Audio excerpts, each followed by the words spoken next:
This is a guest essay written by Pat Johnson.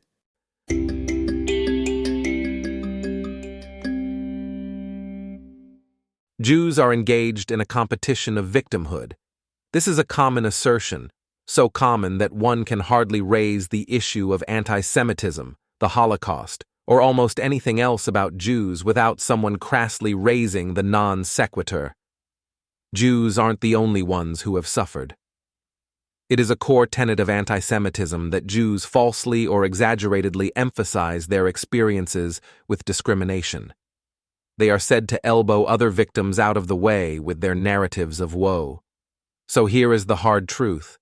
Jews are in a competition of victimhood, but they didn't want it and they didn't start it. This competition was created and is sustained as a way to justify and perpetuate the oppression of Jews.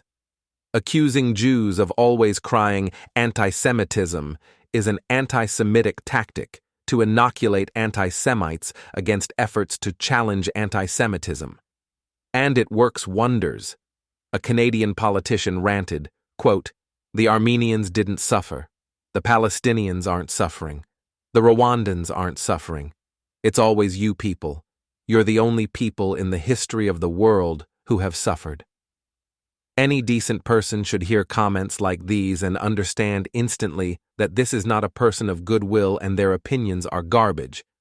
But they are so widespread, more than 1 in 4 Canadians believes, quote, Jews still talk too much about what happened to them in the Holocaust.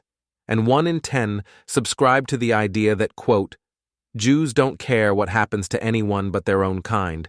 They need to be confronted. I feel like refuting overt racism risks legitimizing it. But anyways, the idea that Jews push the oppression of others off the agenda is not only despicable, it's also wrong. Jewish individuals and organizations, especially Holocaust education groups, have been at the forefront of challenging every genocide and attempted genocide in living memory. I would venture that, were it not for Jewish activists, most Canadians would never have heard of Darfur. Do we need to remind folks, again, that Jewish individuals have been engaged in almost every good cause and fight against oppression?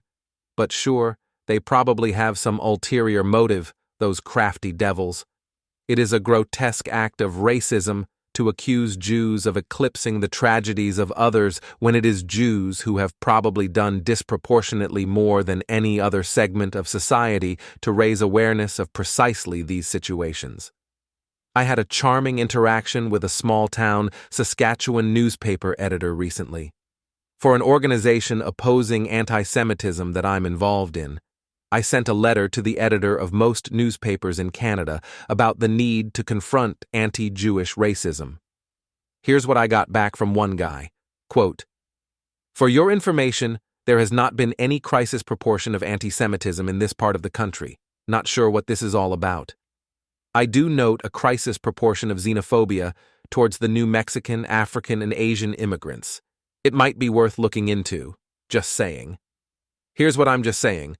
This editor is case study 7263 in exactly what I'm talking about. In a brief interaction with me, he dismissed the overwhelming Canadian statistics on anti-Semitism from the Government of Canada and every other source counting these things, saying, quote, "I tend to look at the sources when studying statistical data." Then he went there, adding, quote, "Is this a competition? It would appear to be just that with the creation of your organization." So, an organization contesting anti-Semitism is creating a competition? I would love to hear this dude's take on Black Lives Matter, Truth and Reconciliation, and Me Too. But here is the saddest part. It is so often precisely the people who advance social justice and racial equality who dismiss Jewish concerns. Our hearts are big enough to have compassion for every group experiencing discrimination or oppression until we get to Jewish people. Then it's suddenly a competition. Who is turning this into a contest? Not the Jews. I call anti-Semitism the perfect prejudice because its very characteristics are the poison pills that prevent it from being defeated. In a time when discrimination is measured by the presence or absence of power and privilege, Antisemitism paints Jews as privileged and powerful, and automatically discounts them as potential victims, or antisemitism as a cause for allyship. Since antisemitism views Jews as disproportionately powerful, from controlling Hollywood and the banks to setting forest fires with gnarly space lasers, almost any contesting of antisemitism leads the perpetrator to declare they are being victimized by the so-called big, powerful Jews. Victim blaming is another of the core tenets of antisemitism. There are a lot of these. On the global stage, inevitably, the accusation extends to the Jewish state. Edward Said, a Palestinian-American philosopher and academic, wrote, quote, "We Palestinians are the victims of the victims, the refugees of the refugees." There is a massive global socio-psychological phenomenon going on around Jews and antisemitism. Put simply, any guilt a citizen of the world has for antisemitism can be negated if we recast the victim, Jews, as the perp. There we are. Social justice activists who champion every people and cause can throw the Jews and the Israelis to the wolves.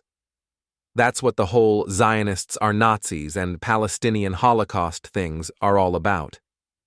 Even those of us who are not deeply engaged in social justice work can ignore repeated pleas of Jews and their allies to stand against anti-Semitism because, well, the Jews are powerful, they'll be fine.